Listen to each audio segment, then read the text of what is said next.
नमस्कार दोस्तों, स्वागत है आपका आज के मुख्य समाचार में, जिसमें सबसे पहली और बड़ी खबर में आपको बताएंगे कि अमेरिका ने पुतिन पर लगाया बैन, विदेश मंत्री लावरोव सहित कई नेताओं और अधिकारियों पर भी लगा प्रतिबंध। दूसरी बड़ी खबर में जिक्र होगा कि रूस और यूक्रेन कॉन्फ्लिक्ट पर यूएनएससी में निंदा प्रस्ताव, रूस के खिलाफ 11 वोट पड़े, लेकिन भारत और चीन समेत 3 मुल्क मतदान से रहे दूर। तीसरी बड़ी खबर में आपको बताएंगे कि रूस के हमले के बाद नाटो का बड़ा ऐलान, यूक्रेन के पास सहयोगी देशों में तैनात की जाएगी सेनाएं। चौथी बड़ी खबर में आपको बताएंगे कि रिपोर्ट में दावा, अमेरिका मदद करे तो सीपैक को खत्म करने के लिए तैयार है इमरान सरकार। इसी के साथ पांचवी बड़ी खबर में आपको बताएंगे कि जमानत बचाने के लिए चुनाव लड़ रहा है विपक्ष, बीजेपी होगी 350 के पार, उत्तर प्रदेश चुनाव में बड़ा दावा। दोस्तों, हर एक खबर की गहराई में आपको ले जाएंगे, लेकिन उससे पहले अगर आपको भी देश की सेना और पीएम मोदी पर पूरा भरोसा है तो वीडियो लाइक करके अपना समर्थन दर्ज कराइए। साथ ही साथ अगर चैनल पर नए हैं तो लाल बटन को दबा के चैनल को सब्सक्राइब कीजिए और घंटी बजाकर कमेंट में लिखिए जय हिंद।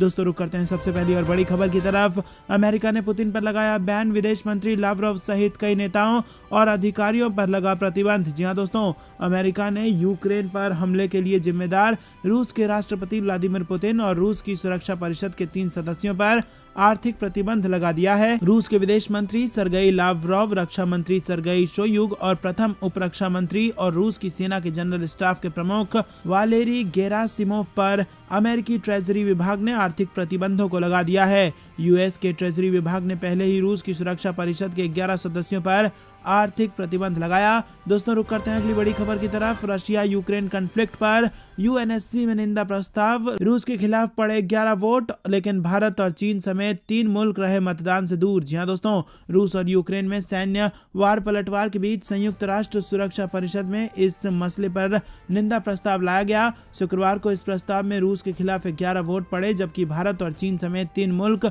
मतदान से दूर रहे। संयुक्त राष्ट्र में इस प्रस्ताव पर मतदान में 2 घंटे की देरी हुई। प्रस्ताव के सह प्रायोजक अमेरिका और अल्बानिया इस पर समर्थन जुटाने के लिए इससे हिचकिचाने वाले देशों को एक साथ लाने की कवायद में जुटे रहे। अपने सहयोगी देश के साथ वीटो का इस्तेमाल करने के बजाय इससे दूर रहने के चीन के फैसले को कूटनीतिक उपलब्धि के तौर पर देखा जा रहा है। 15 सदस्यों वाले सुरक्षा परिषद में शुक्रवार दोपहर पेश मसौदा प्रस्ताव पर मतदान हुआ। दोस्तों, रुक करते हैं अगली बड़ी खबर की तरफ। रूस के हमले के बाद नाटो का बड़ा ऐलान, यूक्रेन के पास सहयोगी देशों में तैनात की जाएगी सेनाएं। जी हां दोस्तों, आपको बता दें कि यूक्रेन पर रूस के हमले के बाद नाटो ने बड़ा ऐलान कर दिया है। नाटो चीफ जेंस स्टोल्टेनबर्ग ने कहा कि अमेरिकी राष्ट्रपति जो बाइडेन और उनके समकक्ष यूक्रेन पर रूस के हमले के मद्देनजर अपने सहयोगी देशों की रक्षा के लिए सेना की तैनाती पर सहमत हुए हैं। जेंस स्टोल्टेनबर्ग ने कहा कि नेताओं ने नाटो प्रतिक्रिया बल की कुछ त्वरित तैनात होने वाली टुकड़ियों को भेजने का फैसला लिया है। हालांकि उन्होंने ये नहीं बताया कि कितने सैनिकों की तैनाती की जाएगी, लेकिन उन्होंने कहा कि इस कदम में जमीनी, समुद्री और वायु शक्ति शामिल है। माना जा रहा है कि रूस के रोमानिया में एक जहाज पर हमले के बाद ये कदम उठाया जा रहा है। दरअसल रोमानिया नाटो का सदस्य है। दोस्तों, रुक करते हैं अगली बड़ी खबर की तरफ। रिपोर्ट में दावा, अमेरिका मदद करे तो सीपैक को खत्म करने के लिए तैयार है इमरान सरकार। जी हां दोस्तों, आपको बता दें कि पाकिस्तान चीन को धोखा दे सकता है। आर्थिक संकट और अंतर्राष्ट्रीय अलगाव के साथ ही चीन पर लगातार बढ़ रही निर्भरता के बीच पाकिस्तान की इमरान सरकार चाइना पाकिस्तान इकोनॉमिक कॉरिडोर को खत्म करने के लिए तैयार है। एशिया टाइम्स ने दावा किया है कि पाकिस्तान ने सीपैक को रद्द करने की पेशकश की है। हालांकि वो ऐसा तभी करेगा जब अमेरिका से उसे ऐसी ही मदद मिले। दरअसल पाकिस्तान एक बार फिर अमेरिका के साथ संबंधों को सुधारने की कोशिश कर रहा है। इसीलिए प्रधानमंत्री इमरान खान ने मोईद यूसुफ को पाकिस्तान नेशनल सिक्योरिटी एडवाइजर यानी कि एनएसए नियुक्त किया है। एशिया टाइम्स ने अपने एक रिपोर्ट में यह दावा किया है कि अगर पाकिस्तान को वाशिंगटन से इसी तरह की वित्तीय सहायता मिलती है तो वो चीन के साथ सीपैक को खत्म कर देगा। दोस्तों, रुक करते हैं अगली बड़ी खबर की तरफ। जमानत बचाने के लिए चुनाव लड़ रहा है विपक्ष, बीजेपी होगी 350 के पार, अश्विनी चौबे का उत्तर प्रदेश में दावा। जी हां दोस्तों, यूपी विधानसभा चुनाव को लेकर बीजेपी ने चुनाव प्रचार तेज कर दिया है। यूपी के गाजीपुर जिले के जमानिया विधानसभा में केंद्रीय मंत्री अश्विनी चौबे चुनाव प्रचार करने पहुंचे और इस दौरान उन्होंने दावा किया कि यूपी में 4 चरणों के चुनाव के बाद साफ हो गया है कि विपक्ष अपनी जमानत बचाने के लिए चुनाव लड़ रहा है। यूपी में एक बार फिर बीजेपी की सरकार बनने जा रही है। बीजेपी गठबंधन को यूपी में इस बार 350 से ज्यादा सीटों पर जीत मिलने वाली है। अश्विनी चौबे ने पत्रकारों से बात करते हुए कहा कि 4 चरणों के चुनाव के बाद समाजवादी पार्टी की ओर से कहा जा रहा है कि समाजवादी की बयार बह रही है। वो लोग कह रहे हैं कि उनके सपने में भगवान कृष्ण आए थे, 300 के पार सीट मिलने और सरकार बनने की बात कही थी। इस पर मंत्री ने कहा कि हाँ, उनके सपने में भगवान कृष्ण आए होंगे, लेकिन कंस का वध करने के लिए आए होंगे। उनका ये दिवा स्वप्न मुंगेरी लाल का हसीन सपना ही बना रहेगा। उन्होंने कहा कि यूपी में साइकिल पंचर हो गई है और पंचर बनाने वाला कोई मिल नहीं रहा है। दोस्तों, रुक करते हैं अगली बड़ी खबर की तरफ। 10 मार्च के बाद बीजेपी से गठबंधन करेंगे राजा भैया, योगी सरकार की तारीफ से लग रहे हैं कयास। जी हां दोस्तों, आपको बता दें कि 5वें चरण में प्रतापगढ़ जिले की कुंडा विधानसभा सीट पर वोटिंग है और इस सीट से जनसत्ता दल के सुप्रीमो रघुराज प्रताप सिंह और राजा भैया चुनावी मैदान में उतरे हैं। 5वें चरण के मतदान से पहले राजा भैया ने योगी सरकार की तारीफ करके सियासी कानाफूसी को हवा दे दी है। ऐसे कयास लगाए जा रहे हैं कि आज भी राजा भैया के दिल में बीजेपी सरकार के लिए जगह है। जनसत्ता दल के सुप्रीमो रघुराज प्रताप सिंह और राजा भैया ने मौजूदा योगी आदित्यनाथ सरकार को अन्य सरकारों से बेहतर बताया है। राजा भैया का कहना है कि मौजूदा बीजेपी सरकार में सड़कों और बिजली की हालात में सुधार आया है। आपको बता दें कि रघुराज प्रताप सिंह और राजा भैया मौजूदा योगी सरकार ने पिछली सरकार की तुलना में बेहतर काम किया है ये कहा था। चाहे सड़क निर्माण हो, बिजली कनेक्शन हो, नहर बनवाने की बात हो, मौजूदा सरकार सभी से बेहतर है। जनसत्ता दल पार्टी का निर्माण जनता की मांग पर की गई है। मैंने विधानसभा में 25 साल पूरे कर लिए हैं और हमारा मुख्य मकसद सूबे के किसानों और छात्रों की बेहतरी के लिए काम करना है। दोस्तों, ये बयान था रघुराज प्रताप सिंह उर्फ राजा भैया का। दोस्तों, रुक करते हैं अगली बड़ी खबर की तरफ। मध्य प्रदेश चुनाव से पहले किसानों को साधने का प्रयास, कृषि कानून वापसी के बाद मोदी सरकार ने बनाया ये बड़ा प्लान। जी हां दोस्तों, अगले साल होने वाले मध्य प्रदेश विधानसभा चुनाव से पहले भाजपा किसानों को साधने का प्रयास कर रही है। इसी के मद्देनजर कृषि कानून वापसी के बाद अब मोदी सरकार ने किसानों को लुभाने के लिए मेरी पॉलिसी मेरे हाथ के नाम से एक कार्यक्रम लॉन्च करने का प्लान बनाया है, जिसमें किसानों को प्रधानमंत्री फसल बीमा योजना के कागजात दिए जाएंगे। वहीं आपको बता दें दोस्तों कि एक खबर के मुताबिक सरकार ने पिछले साल नवंबर महीने में कृषि कानून वापस लिए जाने के बाद अब देश भर के किसानों के बीच बड़े पैमाने तक पहुंचने का प्लान बनाया है। कृषि मंत्रालय ने देश भर के किसानों को प्रधानमंत्री फसल बीमा योजना के कागजात को देने के लिए मेरी पॉलिसी मेरे हाथ नाम का एक कार्यक्रम प्लान किया है। आपको बता दें दोस्तों, कृषि मंत्रालय द्वारा तैयार किए गए इस कार्यक्रम की शुरुआत कृषि मंत्री नरेंद्र सिंह तोमर के गृह राज्य मध्य प्रदेश से होगी। शनिवार को मध्य प्रदेश के इंदौर में कृषि मंत्री नरेंद्र सिंह तोमर इस कार्यक्रम को लॉन्च करेंगे। रुक करते हैं अगली बड़ी खबर की तरफ। मंत्री अनुराग ठाकुर ने डिंपल यादव के ज्ञान को ललकारा। एसपी पर बोले कि जिसने राम भक्तों को भूना कर दो उनका ईवीएम सूना। जी हां दोस्तों, आपको बता दें कि उत्तर प्रदेश में हो रहे विधानसभा चुनाव 2022 के प्रचार प्रसार में सभी राजनीतिक दल व्यस्त हैं। इस बीच केंद्रीय सूचना एवं प्रसारण मंत्री अनुराग ठाकुर गोरखपुर पहुंचे और वहां उन्होंने कहा कि सपा के आतंकवादियों से संबंध है, उनके प्रत्याशी लिस्ट में केवल जेल व बेल वाले लोग हैं। उन्होंने जनता से कहा कि जिसने राम भक्तों को भूना कर दो उनका ईवीएम सुना। उन्होंने कहा कि अखिलेश ने कुछ हवा बनाने का प्रयास शुरू में किया। उनकी पहली लिस्ट आई तो कैंडिडेट की लिस्ट में जेल और बेल वाले ही थे। इससे साफ हो गया था कि वो सपा वही है, वही सपा है, वही हवा है। जनता ने मन बना लिया है कि इनको दफा करना है। चौथे चरण के चुनाव के बाद कह सकते हैं कि मुजफ्फरनगर से मऊ तक के दंगों के जो नाम आते थे वो उनकी सूची में से आते थे। उन्होंने आगे कहा कि विधानसभा चुनाव के 4 चरणों तक अखिलेश यादव के परिवार से कोई नाराज नहीं आता और 5वें चरण में अखिलेश यादव की पत्नी डिंपल यादव ने भी प्रचार करना शुरू कर दिया है। उन्होंने भगवा रंग का अपमान किया है और उनके अंदर ज्ञान की बहुत कमी है। उन्हें यूपी की जनता और संत समाज से माफी मांगनी चाहिए। दोस्तों, रुक करते हैं अगली बड़ी खबर की तरफ। ब्रिटेन के कोबरा वॉरियर अभ्यास में शामिल नहीं होगी भारतीय वायुसेना, दी ये बड़ी वजह। जी हाँ दोस्तों, आपको बता दें कि ब्रिटेन के वनिंगटन में होने वाला ये सैन्य कार्यक्रम 6 मार्च से शुरू होकर 27 मार्च तक चलेगा। ब्रिटेन की रॉयल एयरफोर्स के अलावा सऊदी अरब, बेल्जियम और स्वीडन भी इसमें शामिल होगा। मीडिया रिपोर्ट के अनुसार कोबरा वॉरियर ब्रिटेन में रॉयल एयरफोर्स की तरफ से 1 दशक से कराया जा रहा सबसे बड़ा संयुक्त सैन्य अभ्यास है, लेकिन भारत ने ब्रिटेन में होने वाली इस कोबरा वॉरियर एक्सरसाइज से बाहर निकलने का फैसला लिया है। भारतीय वायुसेना ने शनिवार को ट्वीट के जरिए इस बात की जानकारी दी है। सेना ने इस फैसले का बड़ा कारण ताजा घटनाक्रम बताया है। दोस्तों, रुक करते हैं अगली बड़ी खबर की तरफ। यूक्रेन में फंसे लोगों को निकालने के लिए वायुसेना है तैयार और बस अब है आदेश का इंतजार। रूस के हमले के बाद यूक्रेन में फंसे भारतीयों को निकालने के लिए भारतीय वायुसेना तैयार बैठी है और शुक्रवार को भारतीय वायुसेना की ओर से कहा गया कि वायुसेना यूक्रेन से अपने नागरिकों की निकासी के लिए हर जरूरत के लिए तैयार है। और रूस की ओर से हमले के बाद यूक्रेन में 15,000 से ज़्यादा नागरिक फंसे हुए हैं। हालांकि उनकी निकासी के लिए भारत सरकार हर संभव विकल्प पर विचार कर रही है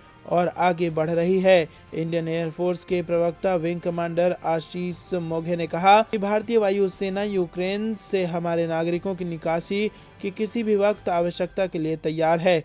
दोस्तों रुक करते हैं अगली बड़ी खबर की तरफ। यूक्रेन पर हमला तेज, राजधानी कीव में घुसी रूस की सेना और दूसरे देशों को पुतिन की चेतावनी। जी हां दोस्तों, यूक्रेन के शहरों और अन्य ठिकानों पर हवाई हमले करने और 3 तरफ से सैनिकों और टैंकों को भेजने के बाद शुक्रवार को रूसी बल राजधानी कीव के बाहरी इलाकों तक पहुंच गए और राजधानी में धमाकों की कई आवाजें सुनी गई। रूसी सैनिकों ने दूसरे दिन भी हमले जारी रखे हैं और इस बीच पश्चिमी नेताओं ने एक आपातकालीन बैठक बुलाई है। यूक्रेन के राष्ट्रपति ने एक ऐसे हमले को रोकने के लिए अंतर्राष्ट्रीय मदद की गुहार लगाई है जो उनकी लोकतांत्रिक रूप से चुनी गई सरकार को गिरा सकता है। बड़े पैमाने पर इसमें लोग हताहत हो सकते हैं और वैश्विक अर्थव्यवस्था को नुकसान पहुंचा सकते हैं। यूक्रेन के खिलाफ बड़े सैन्य अभियान की घोषणा करते हुए पुतिन ने अंतर्राष्ट्रीय स्तर पर निंदा एवं प्रतिबंधों को नजरअंदाज किया और अन्य देशों को चेतावनी दी कि रूसी कार्रवाई में किसी प्रकार के हस्तक्षेप के प्रयास के ऐसे परिणाम होंगे जो उन्होंने कभी नहीं देखा होगा। दोस्तों रुक करते हैं अगली बड़ी खबर की तरफ। ईयू का पुतिन के खिलाफ बड़ा एक्शन, यूरोप में रूसी राष्ट्रपति की संपत्ति करेगा जब्त। जी हाँ दोस्तों, आपको बता दें कि यूरोपियन यूनियन ने रूस के राष्ट्रपति व्लादिमीर पुतिन के खिलाफ बड़ा फैसला लिया है। यूरोपियन यूनियन ने यूरोप में पुतिन की संपत्ति जब्त करने का निर्णय ले लिया। ईयू यूक्रेन पर रूस की कार्रवाई के विरोध में है और पुतिन की संपत्ति कितनी है ये एक रहस्य है। आधिकारिक तौर पर उनके पास शायद ही कोई संपत्ति हो। उनकी सालाना आय लगभग 10 मिलियन रूबल यानी कि $1,20,850 है और उनके पास 3 कारें और एक अपार्टमेंट है। इससे पहले लग्जमबर्ग के विदेश मंत्री ने शुक्रवार को कहा कि यूक्रेन पर रूस के आक्रमण को लेकर यूरोपीय संघ, रूसी राष्ट्रपति व्लादिमीर पुतिन और विदेशी मंत्री सर्गेई लाव्रोव की संपत्ति पर रोक लगाने के लिए समझौते के बहुत करीब हैं। दोस्तों रुक करते हैं अगली बड़ी खबर की तरफ। मारे गए आतंकियों की लंबे समय से थी तलाश, दहशतगर्दों को खोजने के लिए घाटी में चल रहे हैं कई अभियान। जी हाँ दोस्तों, आपको बता दें कि शोपिया जिले के अमीशपोरा में मारे गए आतंकियों की लंबे समय से तलाश चल रही थी। संदिग्धों के एक स्थान पर होने की सूचना के बाद शुक्रवार को अभियान चलाया गया और इस बीच एक घर में कुछ हलचल दिखी। सुरक्षा बल जब उस जगह पर पहुंचे तो आतंकियों ने उन पर फायरिंग कर दी और इसके बाद सुरक्षा बल अलर्ट हो गए। मौके पर बड़ी संख्या में नागरिकों के मौजूद होने के बाद पहले उन्हें सुरक्षित स्थान पर पहुंचाया गया। जवानों ने जवाबी कार्रवाई करते हुए आतंकियों को मौके पर ही मार गिराया। उनके पास से बड़ी संख्या में हथियार मिले हैं और अभी भी अन्य के इलाके में फंसे होने की सूचना है और उनके खिलाफ अभियान चलाया जा रहा है। दोस्तों रुक करते हैं अगली बड़ी खबर की तरफ। अमित शाह का अखिलेश पर हमला, कहा समाजवादी पार्टी में एस का मतलब है संपत्ति और पी का मतलब है परिवार। जी हाँ दोस्तों, यूपी विधानसभा के 5वें चरण के चुनाव प्रचार के आखिरी दिन यूपी के कौशाम्बी जिले में सिराथू विधानसभा से बीजेपी के उम्मीदवार उप मुख्यमंत्री केशव प्रसाद मौर्य के समर्थन में गृह मंत्री अमित शाह जनसभा को संबोधित उन्होंने किया। इस दौरान उन्होंने सपा प्रमुख अखिलेश यादव पर जमकर निशाना साधा। उन्होंने कहा कि अखिलेश यादव भी चश्मा पहनते हैं और उनको भी 2 शीशे हैं, लेकिन उनके अलग तरह के वैज्ञानिक शीशे हैं जो अलग अलग प्रकार के हैं। अमित शाह ने कहा कि एक शीशे से उन्हें एक ही जाति और दूसरे से एक ही धर्म दिखाई देता है। इन दोनों ही शीशों में न मैं हूँ और न ही जनता है। उन्होंने आगे कहा कि जब देश में कोरोना का टीका बना तो प्रधानमंत्री देश के वैज्ञानिकों को अभिनंदन दे रहे थे कि आपके इस शोध के कारण भारत की जनता सलामत होगी। अखिलेश यादव ने ट्वीट किया कि ये मोदी टीका है, इसे मत लगवाना। 10 ही दिन में डर कर रात के अंधेरे में अखिलेश यादव ने टीका लगवा लिया। गृह मंत्री ने कहा कि सपा संपत्ति इकट्ठा करती है और अपने परिजनों को पद पर बैठाती है। समाजवादी पार्टी में एस का मतलब है संपत्ति और पी का मतलब है परिवार। तो दोस्तों, क्या आप भी अमित शाह के इस बात का समर्थन करते हैं? तो वीडियो लाइक जरूर कीजिएगा। रुक करते हैं अगली बड़ी खबर की तरफ। योगी सरकार की तारीफ कर राजा भैया ने अखिलेश यादव को दिया जवाब, कहा जब्त होगी इनकी जमानत। जी हाँ दोस्तों, उत्तर प्रदेश में 5वें चरण की वोटिंग से पहले निर्दलीय विधायक और जनसत्ता दल लोकतांत्रिक के प्रमुख रघुराज प्रताप सिंह उर्फ राजा भैया ने योगी सरकार के कामकाज की तारीफ की है। उन्होंने योगी सरकार के कामकाज को पिछली सरकारों से बेहतर बताया है। समाजवादी पार्टी अध्यक्ष अखिलेश यादव की ओर से गुरुवार को कुंडा में प्रचार और राजा भैया पर निशाना साधे जाने के बाद रघुराज प्रताप सिंह ने कहा कि एक बार फिर उनके विरोधियों की जमानत जब्त हो जाएगी। राजा भैया ने बातचीत में कहा कि सड़क, बिजली आदि के मामले में मौजूदा सरकार ने पिछली सरकार से बेहतर काम किया है। राजा भैया ने कहा कि जहां तक सड़कों के निर्माण, बिजली कनेक्शन देने और नहर की खुदाई आदि की बात है, योगी सरकार ने पिछली सरकारों से बेहतर काम किया। करीब 2 दशक बाद समाजवादी पार्टी ने राजा भैया के खिलाफ उम्मीदवार उतारा है। सपा ने गुलशन यादव को कुंडा से चुनाव लड़ाया है। दोस्तों, रुक करते हैं अगली बड़ी खबर की तरफ।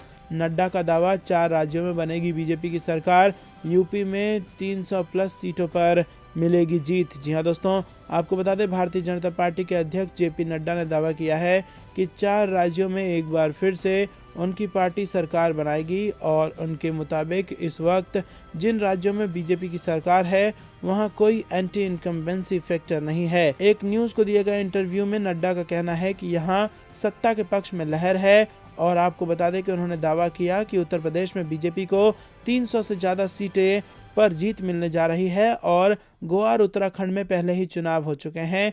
यूपी में 4 दौर की वोटिंग हो चुकी है, जबकि मणिपुर में अभी दोनों फेज के चुनाव होने बाकी हैं। चुनाव के नतीजे 10 मार्च को आ जाएंगे। दोस्तों, रुक करते हैं अगली बड़ी खबर की तरफ। पीएम मोदी बोले, वोट बैंक की राजनीति ने विपक्ष को बनाया बंधक, बीजेपी पिता एंड सन्स वाली पार्टी नहीं। जी हाँ दोस्तों, प्रधानमंत्री नरेंद्र मोदी ने यूपी विधानसभा चुनाव के प्रचार के दौरान अमेठी में विपक्ष पर जमकर हमला बोला। उन्होंने कहा कि उत्तर प्रदेश में चुनाव के 4 चरण पूरे हो चुके हैं और चारों ही चरणों में लोगों ने एकजुट होकर बीजेपी को अपना आशीर्वाद दिया। जो घोर परिवारवादी सोच रहे हैं कि यूपी के लोग बढ़ जाएंगे, बिखर जाएंगे, देश हित को भूल जाएंगे, उन सब के सारे गणित उल्टे पड़ जाएंगे। इसके साथ पीएम मोदी ने कहा कि परिवारवादी लोग सत्ता में इसीलिए आना चाहते हैं ताकि अपनी और अपने परिवार की ताकत बढ़ा सकें और राजा महाराजा की तरह आप पर राज कर सकें। हमें किसी ताकत के लिए सत्ता नहीं चाहिए, ना ही हमारी ताकत कोई बाहुबली या माफिया है। हमारी ताकत उत्तर प्रदेश की जनता है। प्रधानमंत्री ने कहा कि चुनावी दुनिया में आने के बाद जिस तरह यूपी ने मुझे अपना बना लिया, माँ गंगा ने मुझ पर जिस तरह स्नेह वर्षा की है, आप लोगों ने मुझे गले लगाया है, इससे बड़ा जीवन में कोई सौभाग्य नहीं है। साथ ही कहा कि आपको ये स्नेह, यह आशीर्वाद मेरे जीवन की बहुत बड़ी पूंजी है। और इसके साथ पीएम मोदी ने कहा कि ये परिवारवादी सरकार में होते तो सारी लाइनें तोड़कर खुद सबसे पहले वैक्सीन लगवाते। मैंने भी वैक्सीन तब लगवाई जब नियम से मेरा नंबर आया। मेरी माँ 100 साल की हैं और उन्होंने भी लाइन नहीं तोड़ी।